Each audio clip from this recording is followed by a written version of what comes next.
Si bien lo que queremos es que el doctorado que se vuelve importante que hay que gatear antes que correr. Una de las cosas como universidad que trabaja desde un modelo enfocado en competencias ha sido el mapeo de la malla curricular de las competencias de investigación y asegurar que en toda materia donde estén esas competencias los docentes sean investigadores. Eso implica realizar un poquito cómo funciona nuestro sistema de designación de docentes, quiénes son los titulares, quiénes no, hay que mover estructuras ahí, ese es un trabajo importante que se ha hecho. Y lo otro ha sido la creación de concentraciones avanzadas en la investigación, de manera que no sea solamente, bueno, todo el mundo tiene que tomar metodología, check, sino que además de que la metodología es investigador, también hay una formación avanzada, pero focalizada. Por ejemplo, tenemos una concentración de investigación en neurociencias, otra para medicina, otra para ingeniería, de manera que el estudiante vaya teniendo una formación en investigación que no es profesionalizante y que entonces eventualmente ese sea el estudiante que vaya a llegar a una maestría o un doctorado. Bueno, nosotros los saludos iniciales. Si bien es cierto, como expresaba el panelista anterior, sobre los bajos niveles de investigación en la República Dominicana, nosotros como universidad también hemos asumido ese reto de fortalecer el quehacer científico.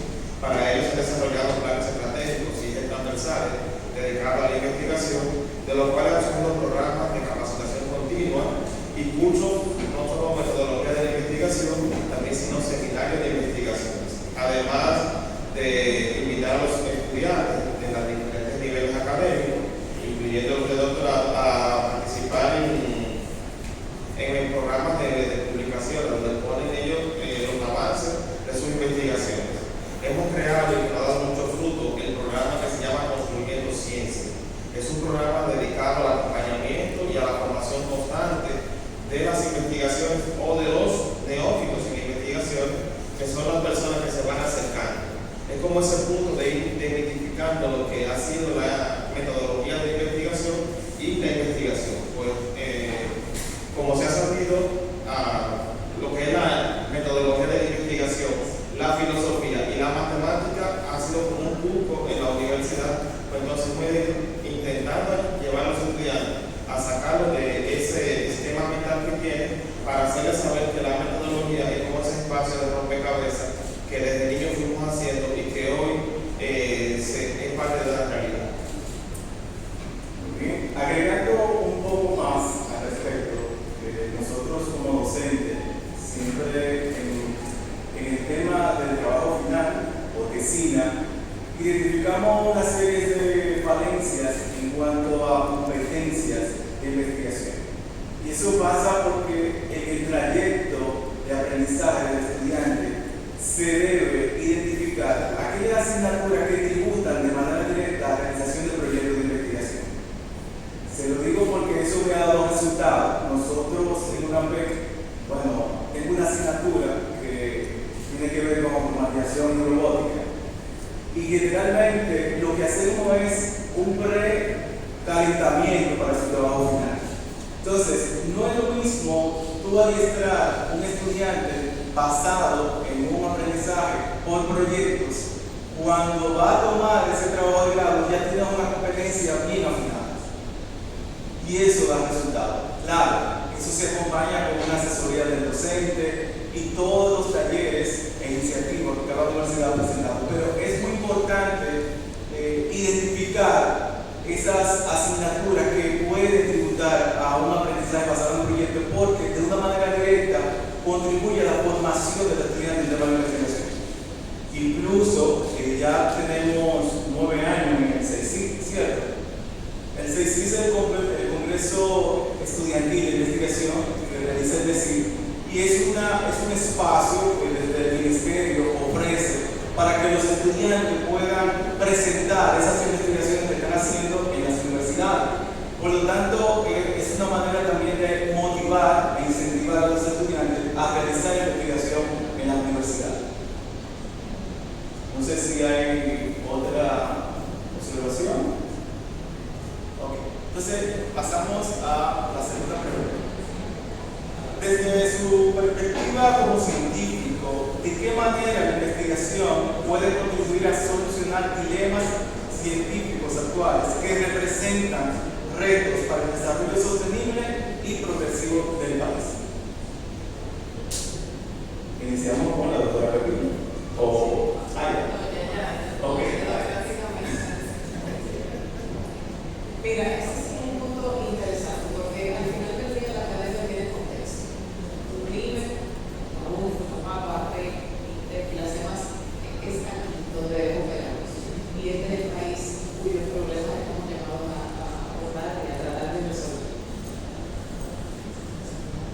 Pero, entonces, si tú hablas de un sistema de publicación, desde la ciencia, la tecnología de difundir, pero tiene que ser en una Q1, que esté en Scopus, que responde un modelo de negocio evidentemente desiguales. Entonces, ahí es donde para ser visibles y atraer movilidad, etcétera, hay que irse fuera, pero el problema.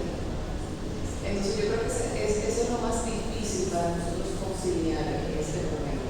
Está, por ejemplo, la presión con los rankings, pero de nuevo, eso responde a un modelo de negocio totalmente externo e impuesto. Entonces, un poquito es un tema de cómo las universidades van tomando posturas ante esos temas. Para yo tener visibilidad, bueno, una Q1 muy fuerte en ciencias básicas, pero yo tengo una población analfabeta. Yo tengo bajo rendimiento lector en primaria, analfabetismo en niños escolarizados. A eso no le interesa ninguna Q1, ese problema está resuelto en ese lado del mundo. Entonces, son un poquito las posturas que van tomando las universidades. Bueno, que estamos hablando de biotecnología, pero aquí nos seguimos incluyendo del dengue. Entonces, ese es un poquito el problema típico del país en transición, de un país que ha pasado a ser un país de renta mediana que vive con la imposición de los países de renta alta, pero los problemas de la desigualdad. Entonces, un poquito, yo creo que las universidades tienen que asumir posturas y decir, bueno, este país necesita A, B y C. Mi competencia, mi fortaleza, ¿dónde están? ¿Dónde yo aporto ahí? Y tomar decisiones muy conscientes, sabiendo que es como que te van a contar al interno y otras que no. Y vivir a gusto con hacer tus pases con esa decisión, pero sí las universidades yo creo que tienen que ser un menos tímidas en tener que asumir esas posturas.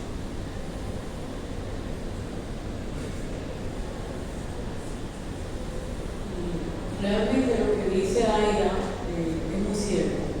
Hay que tener en cuenta esos elementos al momento de nosotros trabajar con los problemas sociales. Sin embargo, yo diría que también podemos manejar ambos mundos, porque nosotros como entidades de educación superior manejamos todo lo que es la parte que incluye el currículum, todo lo que es la parte que incluye la clase y la metodología y la clase que se le da a los estudiantes. Como decía Alvin, las tesinas, los trabajos que se ponen en clases. Pero también hacemos investigación que no es la que tiene que ver con la docencia, que no es la investigación académica. Entonces, en ese aspecto, en esa parte de la investigación, yo creo que muchas universidades tenemos ya avances de apoyo hacia los problemas sociales. Hemos conformado la red de Sargazo, porque ustedes todos saben el problema de Sargazo que tenemos, y varias universidades, incluso de las que estamos aquí, tenemos varios proyectos para solucionar ese tema. En el caso nuestro tenemos el Banco Nacional de Cerebro Humano, trabaja con enfermedades neurodegenerativas y focalizados en lo que es Alzheimer, porque hay una gran población dominicana que sufre de esa enfermedad. Entonces, esas investigaciones que hacemos ahí entran en lo que es la solución de problemas sociales. Pues yo diría que, tal como dice Aida, debemos lanzarnos más, debemos atrevernos más y debemos tener una priorización nacional. No solamente que a mi universidad le gusta eso, sino una priorización nacional. Estos son los 10 problemas que debemos trabajar este año, o estos son los 20 problemas de urgencia, y que todas, de acuerdo a nuestra Yo tengo fortaleza en el tema de Alzheimer, pero relacionado con Alzheimer, hay universidades que tienen fortaleza en la parte de ingeniería. Entonces vamos a buscar los aspectos de ingeniería que puedan solucionar el tema Alzheimer. En el tema sargazo, APEC tiene fortaleza en creación de X cosas para el sargazo, pero UNIBE tiene fortaleza en la parte médica, por lo tanto puede identificar qué enfermedad trae el sargazo. Yo creo que nos hace falta un poco de lanzarnos, innovar, nos hace falta un poco, obviamente, de fondos, porque eso no se puede dejar atrás, y también un poquito más de un enfoque integral, porque ya empezamos la colaboración, ya tenemos redes donde participamos todos y tenemos proyectos de investigación en conjunto, pero falta que integremos un tema y digamos, bueno, sobre el sargazo, sobre Alzheimer, sobre el medio ambiente, sobre esos grandes problemas nacionales. Vamos todos y cada uno va a trabajar desde su especialidad, pero orientado a eso. Creo que eso nos falta ahí. Bien, yo suscribo parte también de lo que decía la compañera. Sin embargo, también he identificado varios de los dilemas actuales, que por asunto de economía en el tiempo lo voy a referir de manera muy puntual. Y es que también debemos de considerar las investigaciones en las áreas emergentes, identificar esas necesidades como el desarrollo de la robótica, promover la investigación en el área de Big Data, la inteligencia artificial, y esto puede aportar de manera al desarrollo sostenible de un país. Es el caso de que ya se están haciendo estudios basados en datos, por lo que es la ciencia de datos, donde se puede prevenir o se pueden identificar posibles incendios forestales. Eso ayudaría muchísimo al desarrollo de un país. Pero no solo en incendios forestales, la cosa iría mucho más allá, porque son las ciencias emergentes hoy que están de moda. Y si hoy hablamos, vamos a terminar siempre hablando de inteligencia artificial, pues también sacarle partida a eso para poder identificarlo como posibles elementos que ayuden al desarrollo sostenible de un país y que no, tomando como punto de partida los objetivos de desarrollo sostenible que ya van marcando como un trazo y poder llevar a los estudiantes a identificar posibles problemas para buscar solución, porque muchas veces inventamos un problema para crear una solución cuando nunca ha habido un problema. Entonces, si buscamos problemas reales, como decía la doctora, entonces sí vamos a poder tener soluciones reales con las ciencias emergentes. Bueno, agregando un poco a la dinámica, hay algo interesante que Pepín identificó, y específicamente focalizarnos en qué. ¿Qué vamos a hacer? Los fondos son limitados, tanto nacional como internacional, de manera que los esfuerzos y las competencias que tiene cada universidad deben ser focalizadas. Ella hablaba con el tema del sargazo. Nosotros en una PEC iniciamos en el 2018 con el tema del sargazo, con un entrenamiento en Israel y venimos de allá con un proyecto formalizado con una empresa, pero a partir de ahí comenzamos a sumar quién más está trabajando en eso. Y este año, el 26 de enero, fue que conformamos lo que es la red de sargazo interuniversitaria. ¿Por qué lo hicimos? Porque si trabajamos de manera separada, individual, no vamos a tener un alcance, no vamos a tener impacto. Entonces, es importante, y rescato la parte de Pepín, de aprovechar las competencias de cada universidad. Y repito el mismo discurso que hablé ese 26 de enero, que debemos de dejar de pensar de manera insular. No podemos seguir trabajando como isla. Tenemos problemas comunes, vivimos en el mismo territorio, el problema es del mismo barrio. Por lo tanto, los esfuerzos y la competencia nos convienen a todos. Entonces, dentro de esos retos, claro, se ha alcanzado a través de las redes y de algunos proyectos interuniversitarios, se ha logrado ese acercamiento, pero nos falta un poquito más. Nos falta un poquito más avanzar y también el intercambiar el tema de la información, que es otro reto que al interno debemos de ir mejorando. Y claro, alineado siempre al Plan Nacional Estratégico, pues que lo debemos al país y a los objetivos de desarrollo sostenible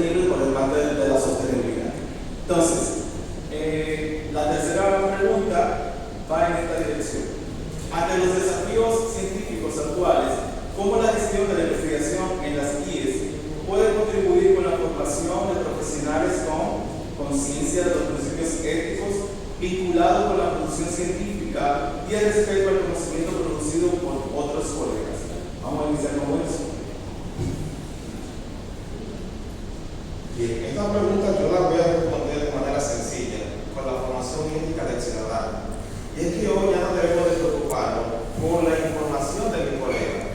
Hoy tenemos otro desafío que es un poquito más interesante, que es la inteligencia artificial para la producción. Es que yo puedo producir un artículo, una investigación, sin plagiar a un colega, pero utilizando todas las informaciones de inteligencia artificial.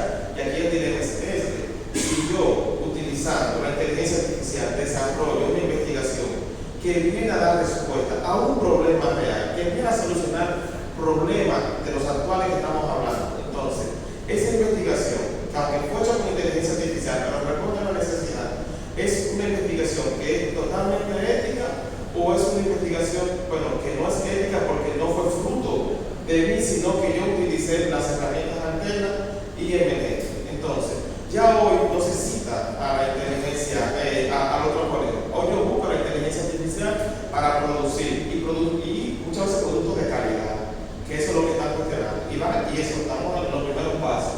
Imaginemos esta sociedad en 3 años, ¿qué sería entonces? Entonces, el asunto sería más mirar a cómo yo integro las tecnologías emergentes en el área de la investigación mediante la formación ética de los ciudadanos.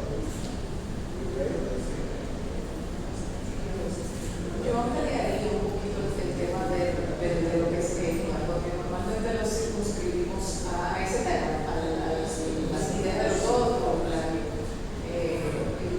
La textualidad académica es algo más amplio. No es solamente el plagio, sea que no cite al colega o que use ChatGPT para generar el paper, está también en que no le diga al participante que el consentimiento informado lo que debe hacer, o que no proteja la confidencialidad del participante. O sea, son cambios hasta el jefe del laboratorio, que no fue el primer autor del paper, pero es el jefe del laboratorio. Entonces él sabe el autor. Entonces son comportamientos mucho más amplios, muy contextualizados. En la academia se ejerce el poder como cualquier otro contexto. Entonces, esos investigadores jóvenes, pertenecientes a grupos históricamente excluidos de la ciencia, que no pueden subir, porque si el jefe siempre es el primer autor, independiente de quién haga el trabajo. Entonces, es un poquito más amplio. Requiere formación, pero no los estudiantes solamente. O sea, el jefe o la jefa, por temas históricos, es el jefe del laboratorio. Es todo el sistema de la universidad que tiene que tener no solamente formación, pero un régimen de consecuencias. Y ahí vuelvo a ver la timidez. Tiene que haber un mecanismo que subsane las faltas. Y ya también en el tema de los estudiantes, que siempre es la gran preocupación. Y siempre hay un software que te da de todos los años, que dice que mejor detectar el plagio que del año anterior. Y el estudiante sigue siendo plagio. Exacto. Software, invéntese lo que ustedes quieran. Fue copy-paste antes de existir programas de computadores y seguir haciendo copy-paste después. La pregunta es, ¿qué competencia le falta al estudiante? Porque un estudiante siempre hace lo indebido porque no sabe hacer lo correcto. Entonces, ¿dónde le estoy fallando en mi sistema de formación que obliga a que el estudiante busque una vía alternativa incorrecta para resolver el problema? En el sentido de los estudiantes, yo quería un poquito más allá. Creo que los temas que trae áreas son muy interesantes y realmente muchos problemas que tenemos. Yo quisiera no solamente agregar algunos puntos a lo que comentan los compañeros, sino también hablar un poco de la parte normativa. Muchas entidades no tienen normativa sobre esto, por lo tanto, como el estudiante que o el docente que tenemos, o el investigador que tenemos afiliado, se comporta y si ya lo sabe. Entonces, en el caso del TIBE y del nuestro, nosotros tenemos un comité de ética y todos los proyectos de investigación que sacamos tienen que venir aprobados, o sea, sancionados por ese comité. ¿Y qué se evalúa en ese comité? Se evalúa el procedimiento aprobado de la persona que va a trabajar o va a ser investigada, se evalúa el procedimiento completo de la metodología de la investigación, de manera que no sea que al final yo me robé un título o me robé un nivel, sino que cada paso de la investigación tenga un valor ético. Pero hay algo que hay que reflexionar también un poquito más. La investigación nunca va a ser ética. El que es ético es el investigador. Entonces, como es el investigador es la persona, y la persona yo tengo que formarla en los valores que la institución quiere resaltar. Debemos tener los procesos, la política, los procedimientos que tienen que ver con los aspectos éticos. Debemos tener los talleres que tienen que ver con los aspectos éticos. Debemos tener un plan de desarrollo de la cultura ética y los valores éticos en el personal que tenemos. Porque eso es como una marca personal. No, porque nuestros estudiantes, nuestros docentes, nuestros investigadores tienen valor ético. Eso es una marca de peso. Entonces, yo creo que hay un trabajo pendiente por cada una de nuestras universidades y podemos integrar equipos donde las que tenemos algunos avances en eso ya podamos ayudar a las otras. Pero me parece que hay que enfocarse en elementos menos comunes, como el ChatGPT. El ChatGPT es un boom del momento, pero como decía Aida, hace años que estamos trabajando, porque la inteligencia artificial no salió de 2020. La inteligencia artificial es muy vieja. Entonces, no podemos ahora, porque vino una moda, enfocarnos todos los esfuerzos a eso, porque le estamos poniendo un palo a algo incorrecto o a algo indebido. Entiendo que debemos ir más allá. Y en el caso de ChatGPT específicamente, el más allá debe ser nosotros los docentes aprendamos a usar el ChatGPT correctamente, porque hay una manera correcta de usarlo, como apoyo a los trabajos que hagamos, como facilitador de los trabajos que hacemos. Entonces, cuando tengamos esa manera correcta de usarla, apliquemos todo ese conocimiento a que el estudiante lo use para su provecho. No lo use para hacer trampa, sino lo use para sacar ventaja. Y todo consiste en desarrollar un pensamiento creativo. Porque ¿cómo funciona eso? Con preguntas. Si yo hago la pregunta correcta, voy a tener la respuesta correcta. Si yo hago la pregunta incorrecta, voy a tener la respuesta incorrecta. Entonces yo creo que el docente dominicano tiene que perderle el miedo a la tecnología, tiene que lanzarse, estudiar, aprender y sobre eso aportarle al estudiante la manera correcta de usar la inteligencia artificial. Interesante. Bueno, yo me sumo a los comentarios de la doctora Pepín. Dentro de la parte ética, también es una parte que tenemos nuestro reglamento y entiendo que todo el proceso o la cadena de valor que tiene que ver con investigación debe de formarse en ética. Entiéndase, los gestores, los investigadores, los docentes y los estudiantes. Porque, muy bien dicho por la doctora Pepín, la investigación no es la ética, es la persona. Entonces, es importante inducir y motivar, pero también tener su régimen de consecuencia, porque el país necesita eso. Y nosotros como institución de educación superior debemos de iniciar con ese ejemplo. Si usted hizo algo indebido de acuerdo a las normativas, usted tiene que, ¿verdad?, tener sus consecuencias. Y con el tema del ChatGPT, yo en primer día de clase a todos los estudiantes, señores, ¿qué tiene ChatGPT? Y comenzamos a poner en la clase a hacer preguntas. La tecnología se usa, todo va a depender del cómo. Es una herramienta. La herramienta no es la mala, es la utilización, es el método. Entonces, simplemente lo que hay que utilizar la tecnología para nuestro provecho. No es una enemiga, tampoco nos va a quitar el trabajo, al contrario, nos va a acelerar ese proceso de aprendizaje siempre y cuando lo sabemos utilizar. Entonces, pasamos a la siguiente pregunta.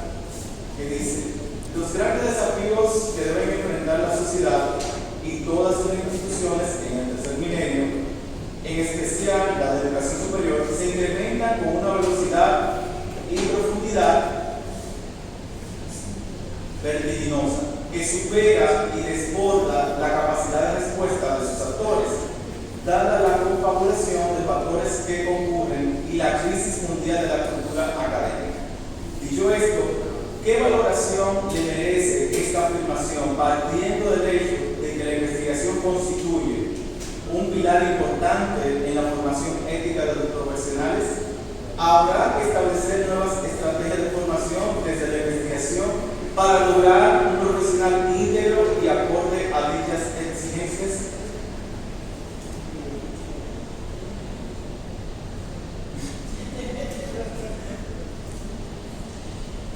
La afirmación yo la considero cierta. Interesante ahí mencionar que no es que porque está pasando todo esto en el mundo haya que hacer nuevas estrategias. Es que el mundo que vivíamos en el 2000, ¿cuándo fue la pandemia? En el 2020 ya no existe. Entonces, ese mundo es un antes y después.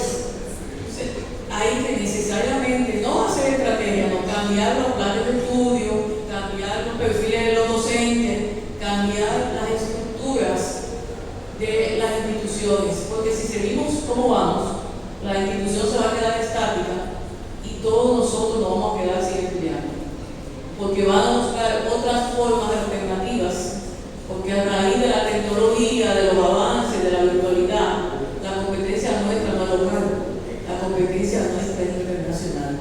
Y a cada vez que nosotros vemos programas de clase que usted está muy contento en su casa, en pantalones cortos, con un juguito, y coge la clase porque usted no tiene sueño a las 2 de la mañana y se gradúa, y además de eso lo premian, lo reconocen porque se graduó de la universidad famosa. Entonces, tenemos que revisar, tenemos que contextualizar lo que está pasando en el mundo hoy. Otro elemento a reflexionar es: estamos capacitando, desarrollando, instruyendo al estudiante para el mundo de hoy. Es más, para el mundo de ayer. Cuando ellos se gradúen, van a estar obsoletos, porque el mundo de hoy no es el que ellos van a trabajar. Hay que definir estrategias globales, porque ahora mismo, en el caso del área tecnológica, que es el área donde yo me muevo mucho y que tengo más conocimiento, yo conozco muchos estudiantes míos que trabajan de manera virtual, ganando $4,000 o $5,000 mensuales en una oficina en su casa, y ni siquiera tienen que conocer el país de donde está la compañía que lo contrató. Entonces, estamos en un mundo diferente y tenemos que educar a estudiantes que se conviertan en profesionales, que puedan desarrollarse y puedan capacitar y puedan ser los solucionadores de los problemas del futuro. La República Dominicana requiere que todos nosotros avancemos con ella, no que nos quedemos estáticos, porque a mí me gusta más la presencialidad. Tenemos que avanzar hacia donde el mundo avanza, porque tenemos que llevar al país a flote, porque es el futuro de nuestras familias. Yo voy a arriesgar, no estar de acuerdo con el supuesto. Yo no creo que el reto actualmente es mucho mayor. O sea, piensa en la influencia en el 1918. O sea, yo no creo que para esos académicos el reto fue menor. Y ahora las sociedades no son estáticas. Entonces, el reto siempre está, la desigualdad siempre está. Yo creo que las universidades sí tenemos un problema muy serio ahora mismo, porque, y lo vimos en la pandemia, la crisis de la democracia y la posverdad son las amenazas fundamentales para la academia. Si aceptamos el supuesto de Chomsky, que nuestro trabajo es buscar la verdad, en un mundo donde ya no existe la verdad, entonces es imposible. Nosotros estamos en una sociedad cada vez más polarizada, donde no hay diálogo. donde esta es una generación fácil de condenar. Me ofendí o no estoy de acuerdo y te condeno. Entonces, el diálogo libre en el debate académico, el decantar ideas en la academia, el refutar lo falso de la academia, esa postura humilista, yo creo que la debemos rescatar un poco. Esos profesionales no los vamos a preparar para el futuro si nosotros no recuperamos la esencia de la academia, de ser menos complacientes. Y lo mismo en el COVID. Ya yo veo varios médicos, el doctor Herbert Stern se suma a la audiencia. Los médicos lo sufrieron en la pandemia, o sea, cuántas veces se habló del tratamiento mágico, no importa, porque yo opino que sí, que funciona. Que hay investigaciones en ciencia básica que demuestran que es imposible, no importa, pero percibo. Nosotros tomamos una generación que no cree la verdad. Entonces yo creo que ahí es donde las academias tenemos como que acordarnos de quiénes somos un poquito y de retomar esos discursos. Bien, yo también estoy de acuerdo con el supuesto. Sí, la sociedad cambió, el gran referente fue la pandemia. Hoy tenemos una sociedad totalmente distinta después de la pandemia. Ha sido como el efecto cisne negro que tuvo la sociedad con respecto a los nuevos desafíos que trajo la pandemia. Sin embargo, la gestión de las universidades juega un papel esencial en la formación de los profesionales que comprenden y aplican los principios éticos. Y dentro de esos desafíos que se pueden asumir como universidad, pudiéramos hablar de educación ética de los investigadores, un código ético de conducta y de política para el seguimiento de esas investigaciones, promoción de las colaboraciones entre distintas casas de estudio, esa mentoría ética también, ese acompañamiento de mentoría que se le dé a cada uno de los investigadores, enfatizar siempre en la originalidad de los trabajos y una revisión siempre muy respetuosa de los pares evaluadores. Eso sea como ese filtro que pueda ayudar a colaborar en esa parte. Y sobre todo, promover de manera constante el uso de talleres sobre la ética del investigador. Y, como decía también la consecuencia clara de un comportamiento no ético de la investigación. Pero que también que esto sea motivado por el reconocimiento de su trabajo de investigación. Investigaciones con resultados que pueden ir más allá de estar en una biblioteca o en un repositorio. Bueno, dentro de esos aspectos hay algo que se debe tomar en cuenta, y es que la universidad de hoy y el usuario de hoy es muy diferente. Inclusive, en el área de tecnología, que es el área que trabajamos, hay certificaciones que son más importantes que el ingeniería. Yo tengo estudiantes de ingeniería de software, séptimo, cuatrimestre, y desde su casa están ganando, como presentaba la doctora Pepe, 4.000, 5.000 dólares, haciendo aplicación. Entonces ha cambiado el usuario, ha cambiado la sociedad.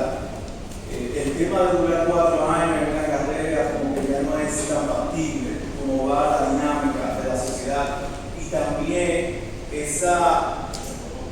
ese recurso que requiere la empresa, la dinámica, ese pensamiento creativo, cómo lo podemos generar. Entonces entiendo que sí debemos de reformular los planes de estudio, debemos reformular cuál va a ser nuestro foco en esta nueva etapa del siglo XXI y adaptarnos, porque si no va a desaparecer. Hay muchos cursos que se están ofreciendo de corto ciclo que son muy buenos.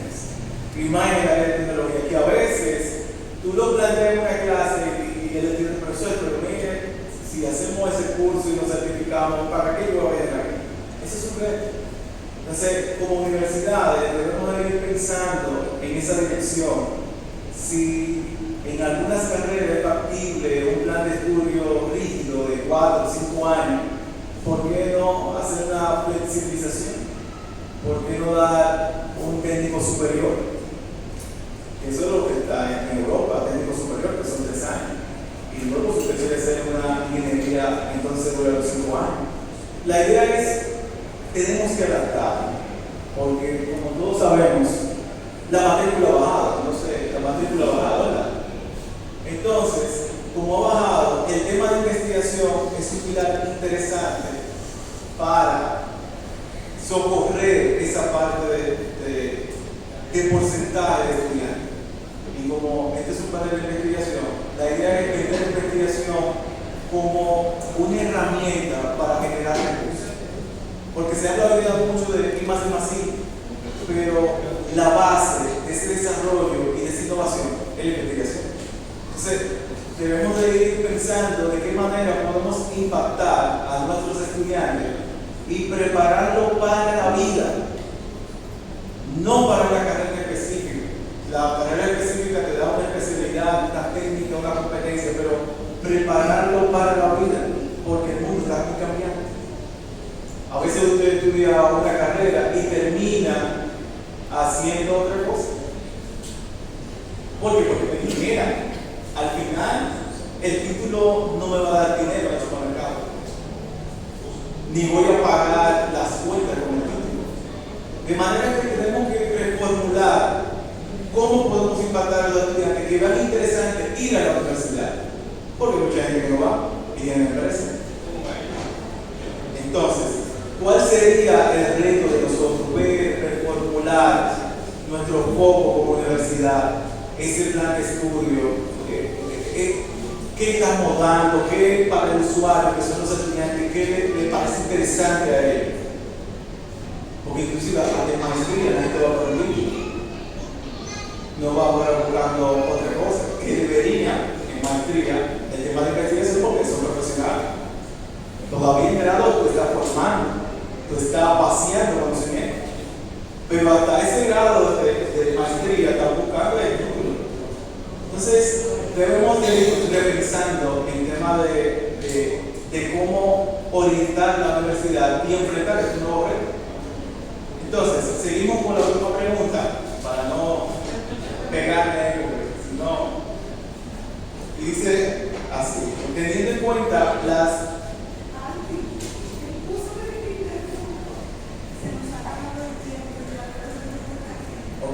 nos queda una sola pregunta, nos da 5 minutos.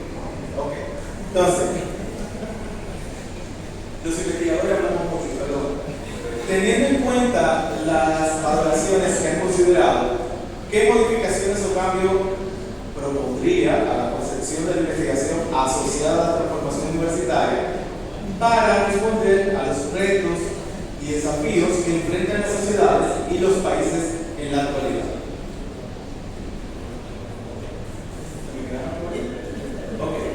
¿Qué modificaciones o cambios propondrían a la concepción de la investigación asociada a la transformación universitaria para responder a los retos y desafíos que enfrentan las sociedades y los países en la actualidad? Yo creo que de cierta forma, ya, recojo mi cita. Yo creo que en esencia lo hemos dicho, o sea, el tema, nosotros como instituciones dominicanas mirar a la necesidad país. Obviamente no nos podemos divorciar de las presiones del sistema de educación superior global, y hay que atender a eso porque el tema de la competitividad de la universidad es un gran elemento. Pero precisamente hay una forma de conciliar esas presiones, pero no podemos perder el norte de la población en la cual trabajamos. Yo creo que en la medida en que nosotros vamos enfocándonos ahí,